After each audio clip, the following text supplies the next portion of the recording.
Hello, and thank you for joining us for the 2020 Portland Book Festival presented by Bank of America. And thank you as well for inviting us into your homes or from wherever you're watching this. Welcome to the 2019-20 Writers in the Schools Anthology launch. My name is Emily Prado, and I'm the Interim Director of Youth Programs. We have a really special event this evening. We're so happy that you've decided to join us in celebrating this work. Today, we'll hear from over a dozen students from schools all around the Portland Metro, including Franklin, Pacific Crest, and North Marion High Schools, and so many others. In a typical year, our Writers in the Schools creative writing residencies operate in nearly a dozen public high schools in Portland and Gresham, and we serve more than 1,100 students annually. We pair published writers with classroom teachers to immerse students in the creative writing process from pen to paper to revision and performance. Each residency culminates in a public reading at a cafe or bookstore, or in the case of last spring, a Zoom room.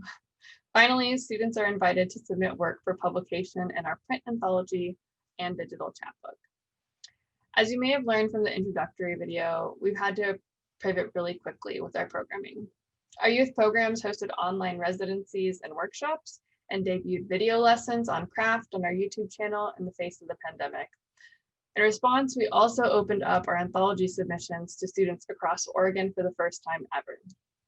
One result of many is our anthology, The Seeds to Plant the Future, which is clearly a gorgeous creamsicle-colored capsule of some incredible writing by 52 students who participated in our programs over the 2019-20 school year. Our youth programs coordinator, Olivia Jones-Hall, served as the anthology editor and is the person we can all thank for organizing this event. You can purchase copies of the anthology on our website, and you can also look in the chat for a link. We encourage you to show your support and applause for our students via that chat feature, and to tag Literary Arts if you decide that you should post on social media about this event. Now, please sit back, enjoy our program, and give a big, big round of applause from behind your screens for our student readers. Thank you.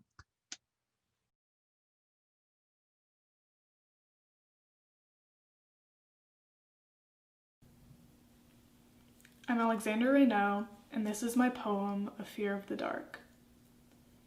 There we were, masses, made huddled and nameless. The shining empire didn't dare call us yearning. Each of us something a cog had spat, after all free. Who is to say we weren't but a man? The nation's many mouths moved silently. A tree fell in the dark, but nobody heard it. A man died in the light, and nobody listened.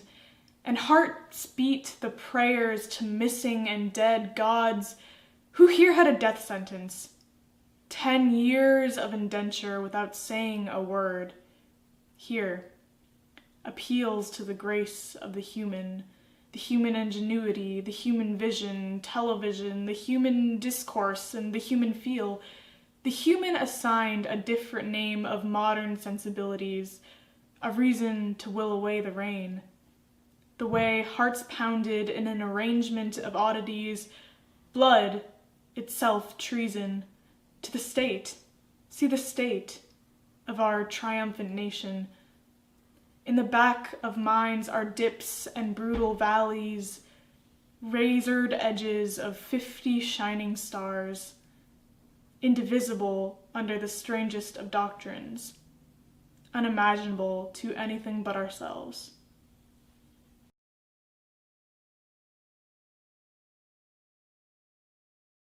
Hi, I'm Cynthia Yang, and today I'll be reading an excerpt from my piece, Purple. A final point of black acrylic paint darted my right eye, and there I was. I stood there, uncomfortable and frigid, as I was enveloped by consciousness for the first time. What a wonder! A pristine blue sky sat atop my head, with little puffs of watercolor clouds interspersed. My paws rested upon an uneven clump of emerald green ferns, sublime, though the color wasn't blended skillfully into the snowy white hues of my fur. How strange it felt simply to be, to exist as a speck of dust in a vast infinity of space, just there, interbeing with the rest of the world. I averted my vision to look behind me, my mind wandering lost in a dozen shades of blue that faded into an oblivion of pink and orange that disappeared at the edge of the world. Perhaps it was then, solely seconds after I began to be, that I was already having trouble wrapping my paws around the concept of self. Here I am. Just the thought that someone else out there may have a life just as complex as mine, even that is an epiphany to me. But also, to billions of things out there, I fit on an 8.5 by 11-inch canvas.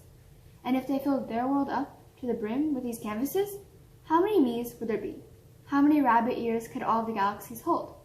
And how many more universes are there out there? And how... I screeched in surprise as my focus fixated on a distant geometric plane hovering in the still air all too abruptly. And I meekly peeked up at a thing hovering somewhere in the distance, a place next to the sky, diagonally adjacent to the clouds. Two large orbs, both a startling shade of seafoam green, peered down at my shaking figure. I very much loved the color, and I felt irked that I was confined to this canvas of limited colors, and this thing was up there, out of this cage, prancing around foolishly. Why didn't I deserve the same freedom? I sighed in bitterness. How much I desired to tear its superiority away, to drag it down to this patch of earth, to breathe in the stale, paint-scented air that never moved, devoid of the molecules of life. Alas, no matter how hard I tried to jump, I could never quite reach the window that hung in the sky so enticingly. And thus, my eternity commenced, under the bloody red egg yolk of a sun that would never fully set, the two flamboyant orbs fixated obnoxiously on my floppy ears, leaving, returning, leaving once more, and the thing's mouth always ready to bombard my poor, pitiful self with a fusillade of conversation. One-ended conversation, that is. Sometimes I wondered how one could not become fatigued from spouting so many trivial, opinionated statements. Always something more to say, each thing more unnecessary than the last.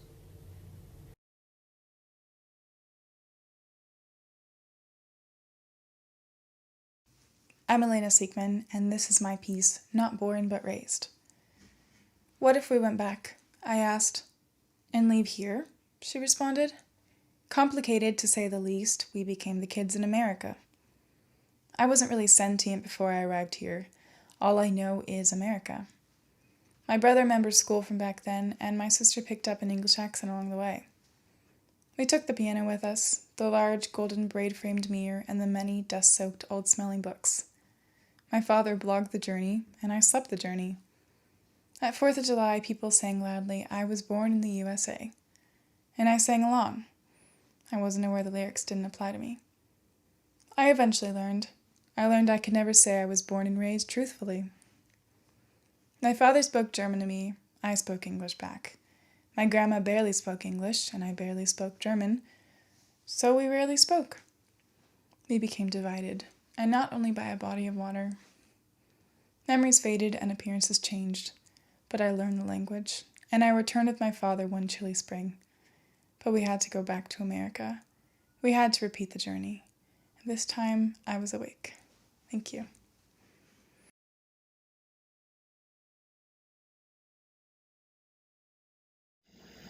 Okay, hello. My name's Esme Cowan, and this is a poem I wrote called Nowhere Station. I'm making a collage. I'm cupping the sticky black night in my hands so that I can glue together the peeling paint on windowsills that rises like a cloud of moths. The strands of grumbling clouds in the sky, the spat-out rain poking holes in the concrete, and my grandmother's story of a train that crept across the rooftops. You don't see it because you're too slow to look outside. The pale ghost of my window is a canvas, and the collage is the best I can do. It's all right to only be a part of it. The wheel can only love to spin. The destination is dust. Thanks for listening.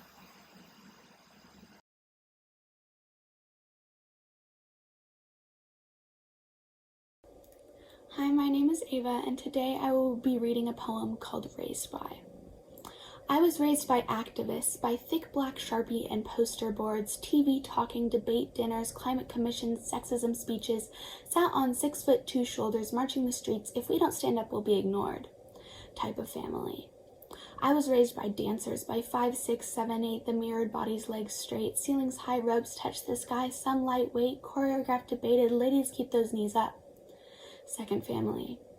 I was raised by teachers, by straight-A expectations, obligations, endless calculations. Just try your best if you can finish the rest. Our disappointment is only a test kind of temptations. A widow, report cards, green paper, dark letters, all a comparison. But not really, we love you anyway. My dad's a teacher. Family. I was raised by friends, somehow all unique but fit each other's puzzle piece, by clumsy cartwheeling, ice cream puddles melting, unexplainable laughing, dance creating, fashion show making. Stop! You're gonna upset the boba. Chosen family. I was raised by blood, by pastors, lawyers, engineers, social workers, and EMTs, freckle-splattered faces and blue-eyed cousins, toppling attempted pyramids with matching pajamas, yearly calendars, monthly memories, just one last picture. Generational family. I was raised by love, by the people that inspired me, the ones that lifted me up each time I fell, supporting the weight I can't carry, because blood or not, they complete me, the type of people that help me become who I want to be. That's my family. Thank you.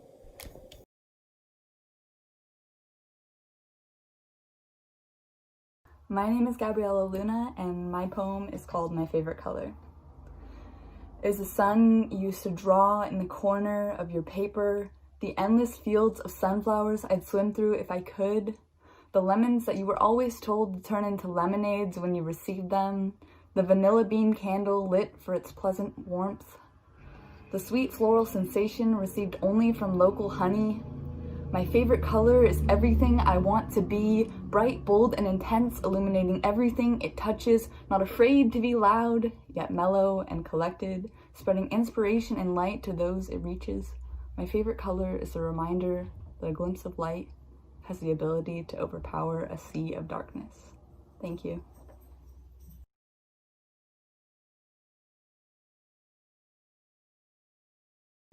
Hi, my name is Katie Lee, and the title of my piece is Orange as Oranges. Mom comes home with a bin full of the bright spheres. She says there was a sale. I can't turn back.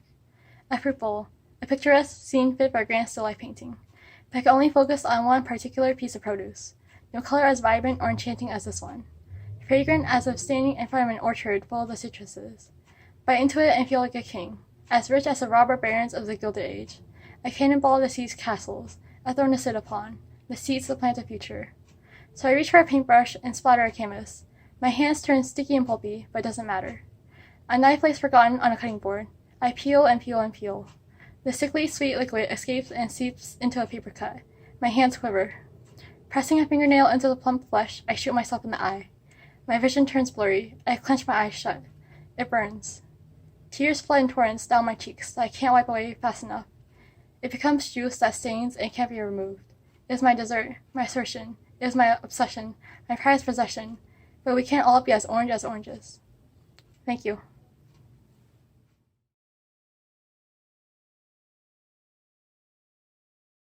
Hi, my name is Marcus Howe, and I'm going to be reading an excerpt from my poem, The Story of a Boy on an Island.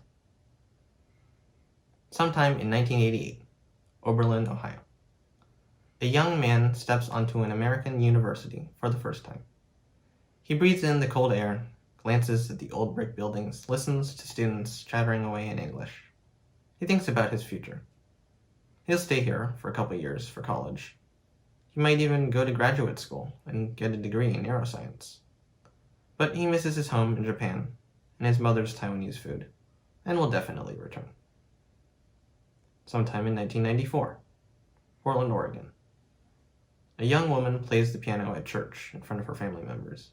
She has lived here her entire life. She thinks about what her father said to her once, that she is Taiwanese, her history is Taiwanese, her blood is Taiwanese, she should speak Taiwanese.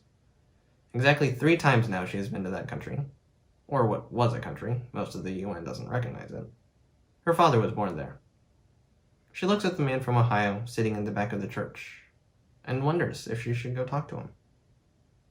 September 3rd, 2013. Portland, Oregon. A young boy walks into his 4th grade classroom. There's a map on the wall. The teacher asks 4 words to each and every student. Where are you from? It's a crude map cut out from construction paper by previous 4th graders. The rough shapes of Europe and Africa and America and Asia are there. But there is no Taiwan.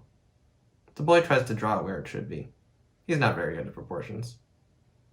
He points to the deformed potato shape that should be his grandfather's homeland. He doesn't understand the world yet. I don't understand the world yet. January 20th, 2020. Portland, Oregon. Coronavirus. I would joke that it was the most epic name a virus had ever been given. My grandmother tells me something she heard on the news, that the Chinese virus has spread to America for the first time. She says Chinese with something like disdain. I hardly blame her. But something else worries me. She says Chinese virus and thinks of China. But others will say those same two words and think of us. Present day. I am Taiwanese. My history is Taiwanese. My blood is Taiwanese. All made it irrelevant. My new identity is plague.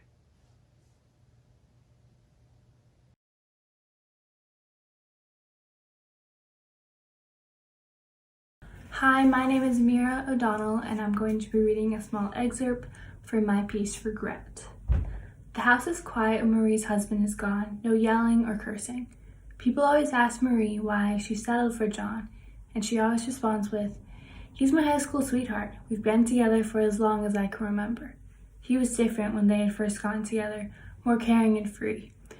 He was captain of the football team, tall and handsome, with piercing blue eyes that sparkled like sunlight reflecting off a pool of water.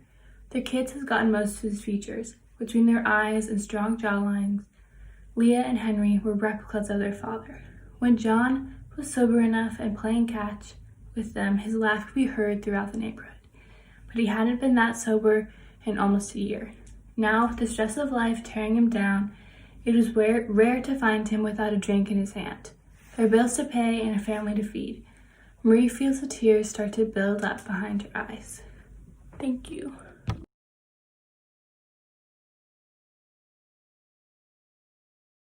Hi, my name is Moselle Wimberly, and this is my piece, Baggage.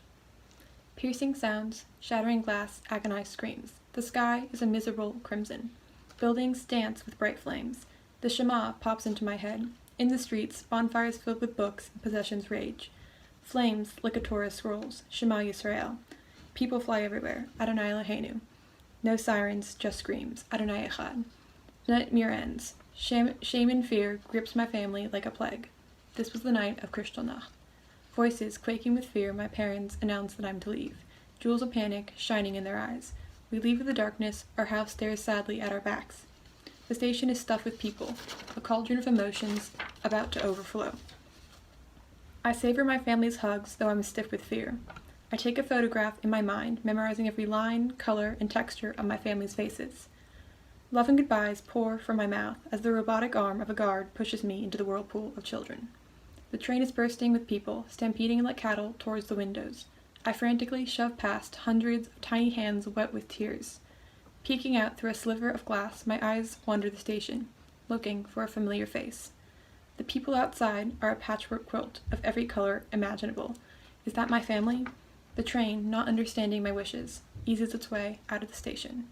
We pass by restaurants, houses, schools, and streets, dotted with the faces of my people. Are they still my people? The train's speed picks up, wrenching me away from my family, my friends, everything I've ever known in my life. Through a veil of shock, I see the city transform into farmland, familiarity transforming into the unfamiliar. Only now do I notice the number pinned to my coat and other children's. We are all suitcases, carrying our baggage wherever we go.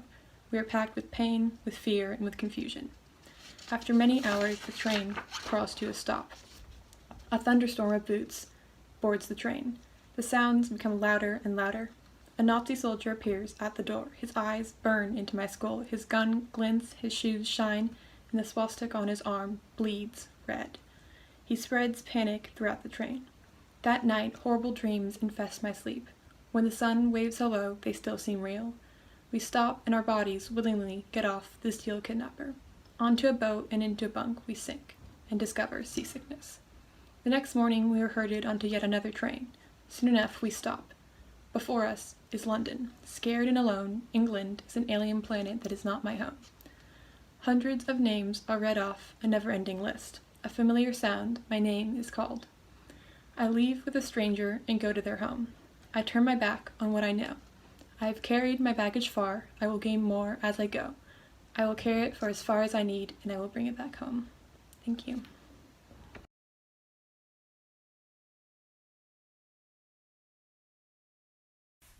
Hi, I'm Sabrina Oldham. This is I Scream, You Scream, Ice Cream. I love ice cream. It's never been my favorite food, not technically, but I think that's only because I was told it wasn't real food as a kid. Besides, olives were fierce competition. One eventful day in kindergarten or maybe first grade, I was allowed to make my own lunch. Since ice cream would melt by noon, of course, I filled the whole Tupperware with sprinkles. I think my mom intercepted that one before we left the house. Almost everyone in my family has a summer birthday, or a birthday in May or September that we can pretend is in the summer, and then there's that one aunt born in March, but hey, why not celebrate her too?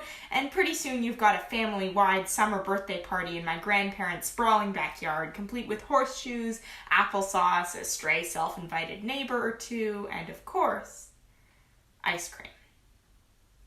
Fresh from the rock salt and newspaper farm journal recipe, very old ice cream maker. On this particular summer birthday occasion, the flavor was peach. Allegedly. Towards the end of the sweaty afternoon, the newspaper was unwrapped, the lid lifted, and spoons plopped into the ice cream maker to smear all over the multi-person birthday cake. Eager utensils and fingers dived in, but no sooner was the ice cream down the hatch than it came right back out in the form of some very confused faces. The ice cream was salty. Like really salty. Turns out the rock salt intended for the outer compartment of the maker somehow wound up in the mix right alongside those fresh summer peaches. It was gross, sure, but I had an ice cream loving reputation to keep up. So I ate my plate clean and only threw a little soiled cake in the blackberry bushes. Hopefully frosting makes good fertilizer. Later, my family moved. My mom, a journalist, has never stayed put for long. When I was informed, fittingly at Ben & Jerry's, that much to my initial chagrin we were headed for Jerusalem, Israel, I was consoled by the promise of ice cream. As long as I could learn to say it in Hebrew and Arabic. I went a little overboard, and now where some people can say hello in 10 languages, count, ask for the bathroom, I can say ice cream, maybe even in 11. It wasn't all for nothing, either. I slowly grew more accustomed to life outside the U.S. My first close friend at the international school there was new and spoke no English, their language. She's Russian, and luckily, I could talk to her, albeit with one word. Morozhennaya. Delicious. Thank you.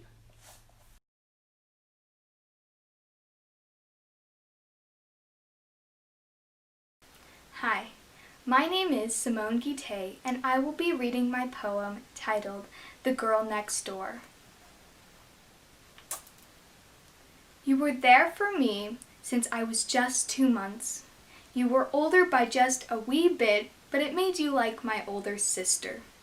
You always wore your hair in a braid with a different colored scrunchie every day. But I will never forget the day you moved away. The U-Haul packed, I didn't shed a tear, but inside I was crying because it felt like you were dying. Gone, gone, gone, even though you're only 3 hours away. It seems like you're a million years away.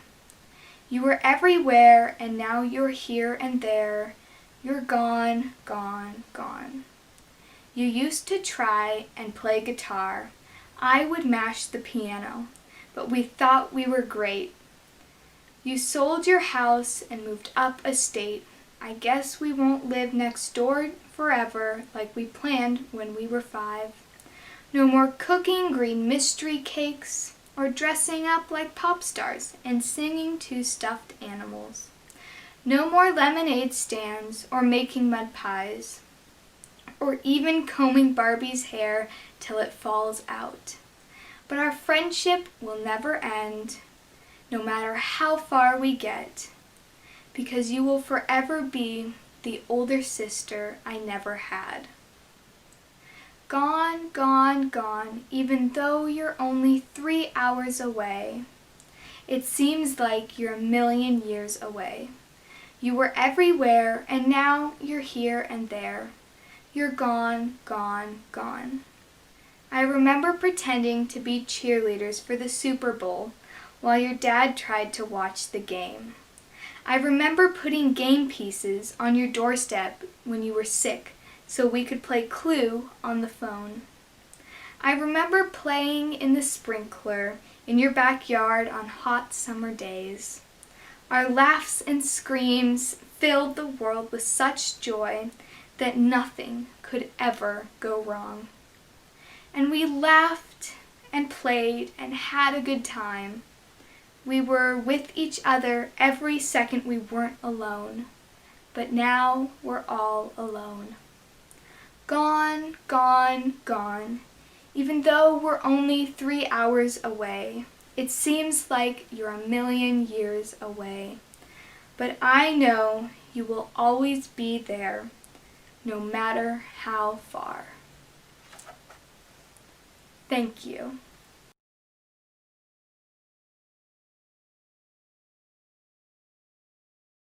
Hi, my name is Sophie Lewis, and today I will be reading you an excerpt from my fractured fairy tale based off of Little Red Riding Hood. Rue, I can't believe how easily Claret trusted me even after he found me watching him. This is going much better than expected. That night, I wait until I'm sure he's asleep, and then I sneak out of my shelter. I have news to report to my alpha. As I run through the woods, my magic transforms me. I can feel my limbs shifting and fur sprouting along my body. I become a creature of the night, faster than the breeze and stronger than the most feared armies. My senses shift so I can smell the faintest trace of a mouse and hear the quietest chitter of the farthest cricket. Feels so good to be free of my human form. After I've run for miles, I arrive at my family's den out of breath. I find my alpha and kneel before him, telling of the trap I've set. My pack growls their approval. He smiles and dismisses me to see it through. As I run back to Claret, joyous howls fill the air, and I join their song. This is my secret, my curse of the night, and I become one with the forest. Soon, my pack will have their revenge. Thank you. Hi again. Wow. I hope you all enjoyed those amazing works as much as I did. Before we sign off, I'd like to take a moment to thank all of our partner teachers, writers, principals, students, as well as our literary arts staff for their contributions to our Writers in the Schools program and our other youth programs. Thank you as well for taking the time to watch, listen, and hopefully consider purchasing a copy of this work. I hope that you feel inspired and that you can also feel inclined to stay in touch with us. You can join our youth programs mailing list on our website, check out our other Portland Book Festival events, and of course, check out our year-round programming. Thank you so much again for your time. We hope you have a wonderful evening. Take care.